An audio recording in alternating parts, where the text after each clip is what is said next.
guys, welcome back to Pro Gun. If you haven't already done so, please hit the subscribe button. I'd greatly appreciate that. I've had a lot of new gun owners ask me, okay, I bought my gun, now what? What else do I need? Well, if you're not a new gun owner, you know that the expense doesn't stop after you purchase your firearm.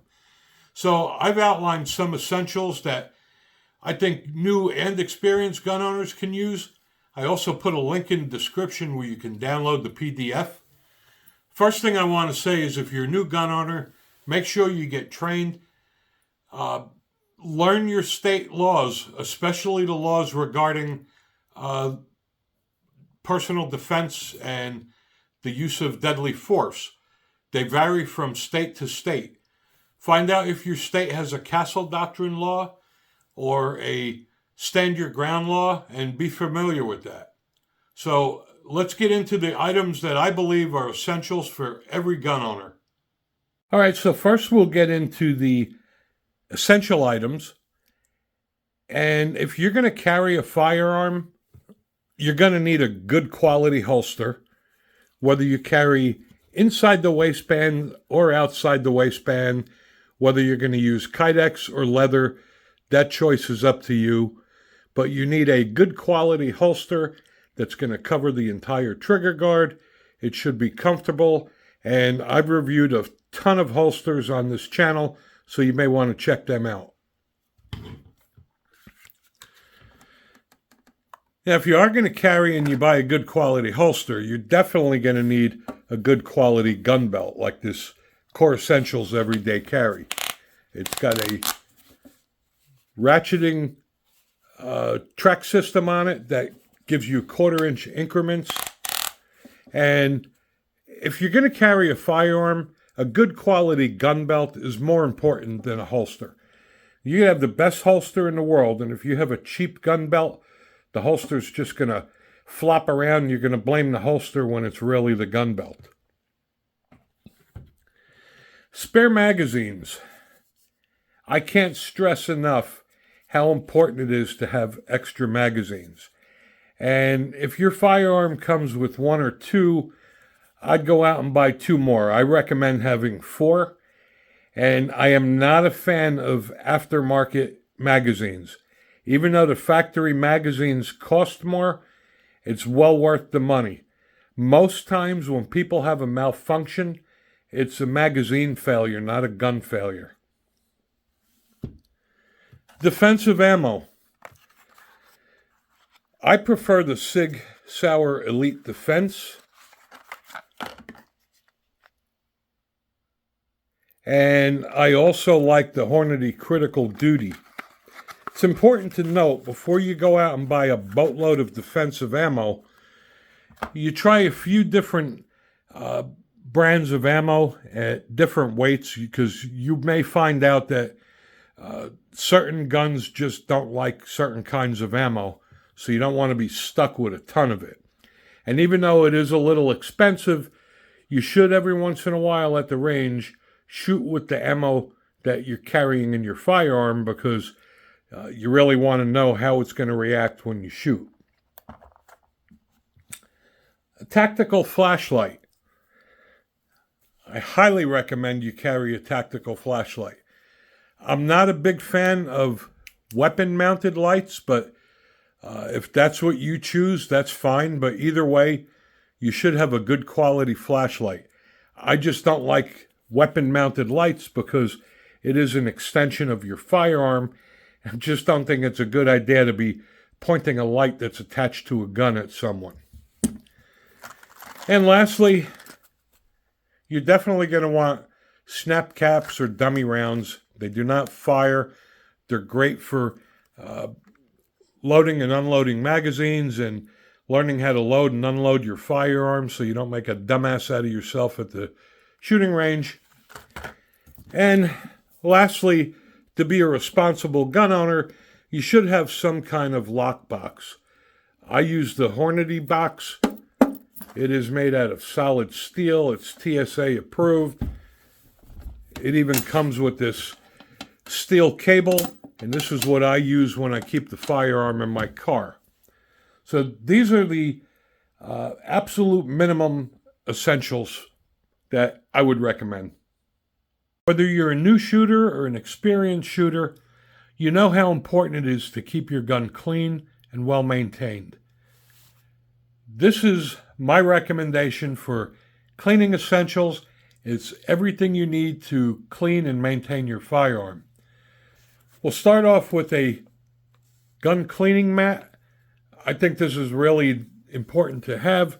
It's got a non-slip rubber backing, and it is solvent resistant so that if you're cleaning your gun at your kitchen table, you don't ruin your furniture. I have 2 of these on my workbench, one for pistols and one for rifles. At this point, you should already know how to field strip your firearm for cleaning, so we'll move on to the gun cleaning kits. And basically, there's 2 types of cleaning kits. There's a universal cleaning kit that will accommodate multiple pistols, and there is a caliber-specific cleaning kit. Now, personally, I prefer the caliber-specific because I know when I grab this to clean my gun, it's just for that gun. Even though it's more expensive, I do have one of these for every caliber. This is nice if your eyes aren't as old as mine. I just can't read the little engravings on the brushes. But you could save yourself some money and make it more convenient to just have one kit that does it all. Either way, the most important thing is that you do have a cleaning kit. So that's just a personal preference. Now it comes down to cleaning solvents. I'm old school. I've been using Hoppy's 9 for 30 years. This is always my go-to. That's what I would highly recommend. However, there's now a lot of other cleaners on the market. There's sprays, there's cleaners that claim to clean and lube at the same time. I'm not a big fan of multi-purpose solvents, but hey, if this works for you, that's fine. And as far as lubricant goes, again, I'm old school. I use the Hoppy's spray oil, and I use the Hoppy's liquid oil, depending on whether I'm in a hurry or not. I would also recommend a pair of rubber gloves. I got a whole box of these for cheap at Harbor Freight. Some of the solvents may bother your skin. You're going to need cleaning patches, and I buy these in bulk, and you'll have to just get them for your caliber, but 38 through 45 will accommodate most pistols, so this works perfectly for me. I also recommend a silicone cloth. I use this to clean up my gun after I'm all done. It polishes it up very nicely and leaves a little bit of silicone on the outside to protect it. And another nice thing I like to have are these extended Q-tips. I got a whole box of these on Amazon for like $10, and this allows you to get into places you can't get to with your fingers, and it just makes it a lot easier to deep clean your firearm. So this is my recommendation for cleaning essentials. Everything here is all you need to clean and maintain your firearm. Let's take a look at range day essentials. You want to have a successful fun day at the range. These are the items that I think would be essential. First, you're going to need air protection. And whether you use the soft foam disposable ones or the ones that look like headsets or earmuffs, regardless, you're definitely going to want ear protection. You're definitely going to want eye protection. I just happen to wear eyeglasses, but they do have shooting glasses. You're going to want a good quality range bag, like this Orca Tactical range bag. And I've reviewed most of these products on the channel, so you may want to take a look at the channel and find some of these items out there and get the full review on. This is a great quality bag to take to the range. Another option that I also like instead of the range bag is this Harbor Freight Apache 3800. Comes with the pick and pluck foam, so I can fit 4 firearms and magazines all in this protective waterproof case. Either way, you're going to want something to transport your firearms to the range. You're going to want practice ammo, that's for sure. You're not going to go to the range and shoot hundreds of rounds of defensive ammo because that costs a fortune. And then you may want a speed loader, which will save you a lot of time at the range. You don't want to spend half the time loading magazines. This is the Uplula. I did a review on this as well. I use this for my pistols. This will accommodate 9mm up to 45 ACP, including 40 caliber and 10mm. And if you carry a revolver, you may want a speed loader. These are the items that I think are essential for range day. And now we'll go over optional items. You may want to consider getting an ammo can like this. They're real cheap. You can get them at Harbor Freight or Tractor Supply for like 10, 15 bucks. That's what I use to store my ammo in. I would highly recommend getting a gun safe, depending on how many guns you have. You may also want a magazine carrier. Whether you're shooting at the range or you're carrying a firearm, you just may want more capacity, so these are a great thing to have.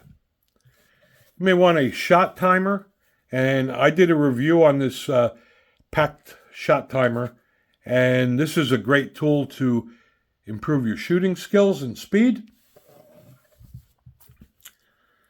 I would highly recommend getting a laser cartridge, and these are great for dry fire training because they're totally safe. They don't shoot anything, but when you do put this in your firearm and shoot it, when the striker or firing pin hits the rubber primer here, it will shoot out a red laser and you could see where you shot.